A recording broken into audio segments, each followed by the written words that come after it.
Hello, everybody, and welcome to another edition of Inside Guns with your host, me, the Yankee Marshal. Today, I want to talk about something that came up because of an email I received today.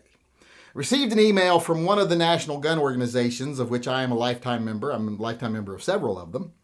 And it said, we are fighting for your gun rights. We're fighting all the way to the Supreme Court. We're fighting for bump stocks. And I was like, okay, you had me right up till the end there. I don't understand why people are okay with these big national organizations taking our money and fighting for things that are really the fight of individual businesses. Because let's face it, the bump stock issue is really only that important to the people who make bump stocks, so that they can continue to make money, so they can continue to pay gun channels to try to make you sound like, these things are important, and have you send in your money and start the cycle all over again. But things like bump stocks are not where national gun organizations should be focusing the fight.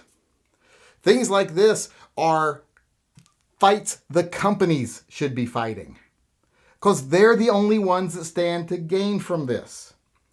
Because bump stocks are only a thing because our other liberties have been infringed upon. For bump stocks to be profitable, the thing that is required, the only reason anyone would want a bump stock, what has to be the reality is that we have to be denied the right to have fully automatic rifles.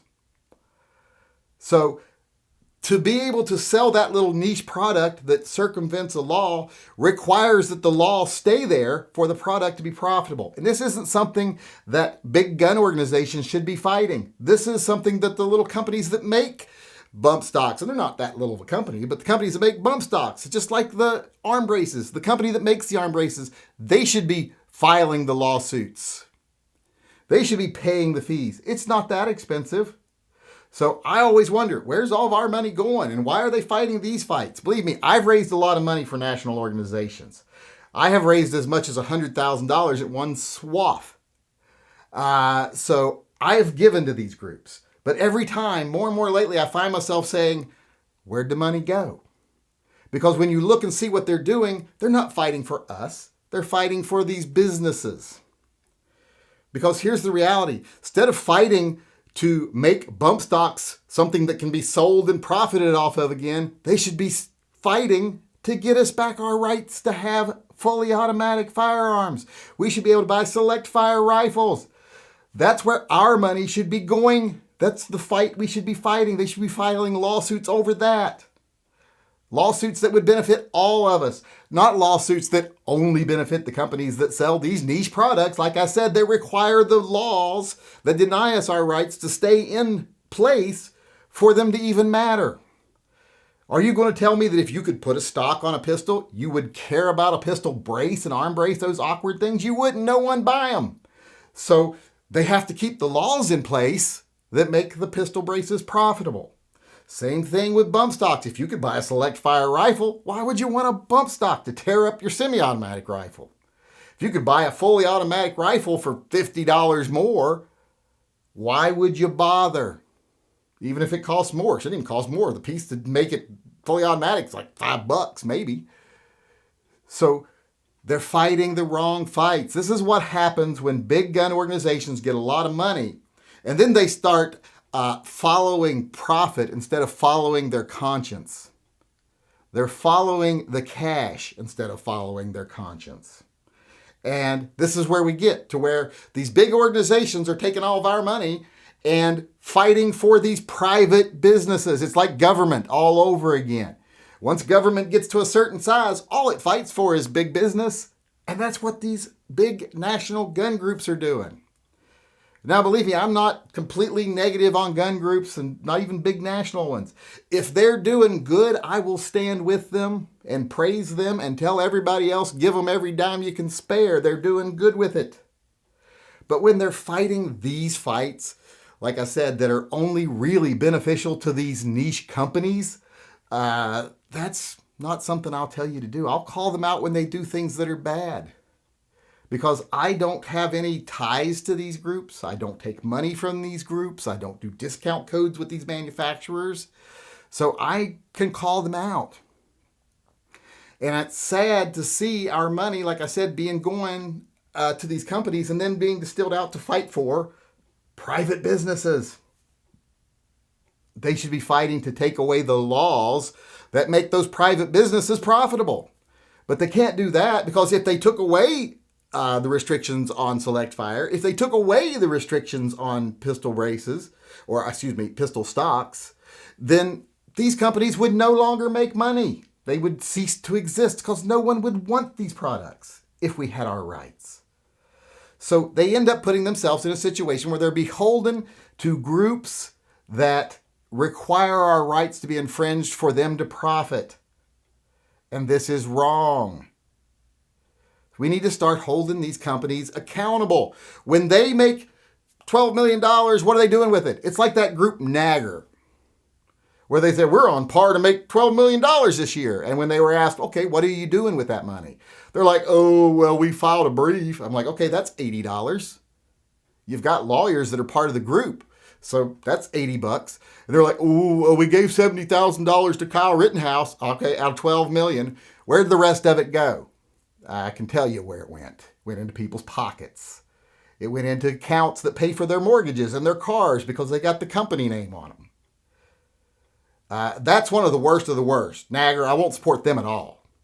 I'll support them like I support, wounded warriors. We've seen what kind of people they are. But most of these organizations aren't too far gone. But they've gotten to where they're following the cash instead of following their conscience, like I said already. And it's not where we need to be. We need to right these ships, or we're just going to have more NRAs.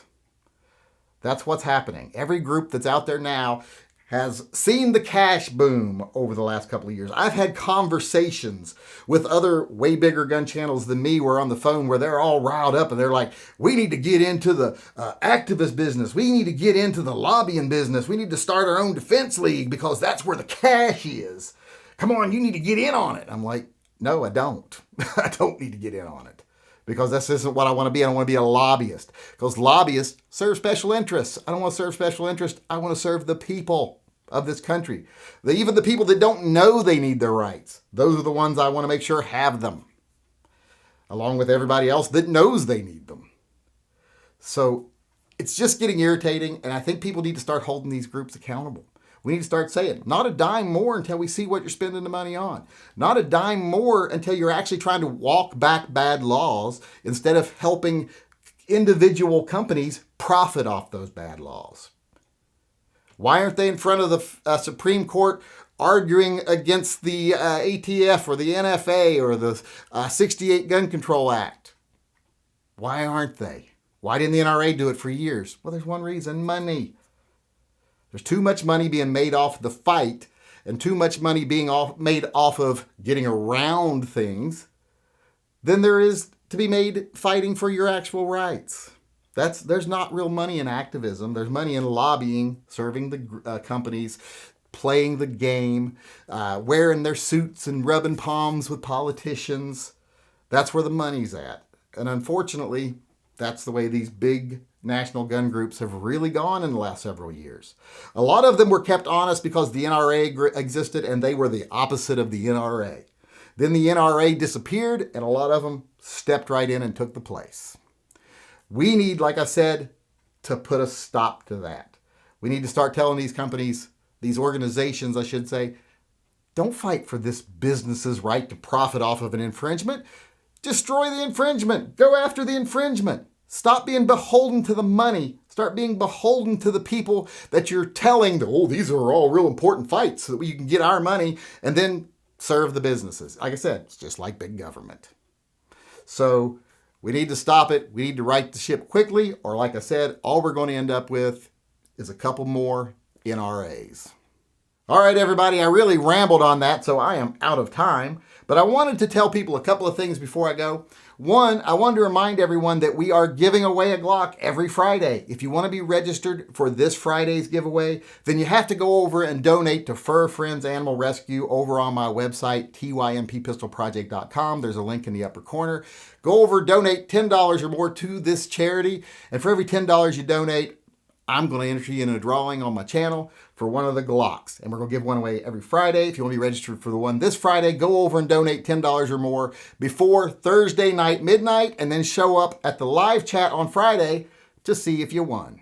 And the other thing I wanted to tell everyone is tomorrow, after I do my Never Enough Ammo opening act chat at 5 p.m. to 6 p.m. Pacific time, I'm going to do a members only chat, a patrons only chat for people that are Patreon members. The link will be on my Patreon page. And what we're going to do is we're going to go over the shitty things people have said to me when they decide to stop supporting the channel. The things they accuse me of, the things it's just kind of comical. So I wanted to go over and show you how just out of it some people are and just how mean some people are. And some of them are actually right. We'll read some of the stuff and I'll be like, yeah, they're absolutely right. But going to do that as like I said, a patrons only thing tomorrow. So right after the 5 p.m. Pacific time to 6 p.m. Pacific time chat, we're going to do at least a half an hour of reading those nasty comments and let you know which ones are right and which ones are just silly. So join us for that. And with that being said, I just want to sign off and say, I hope everyone enjoyed the show today. I hope you come back again tomorrow. Until then, I just want to remind you to always carry and stay safe until I see you again.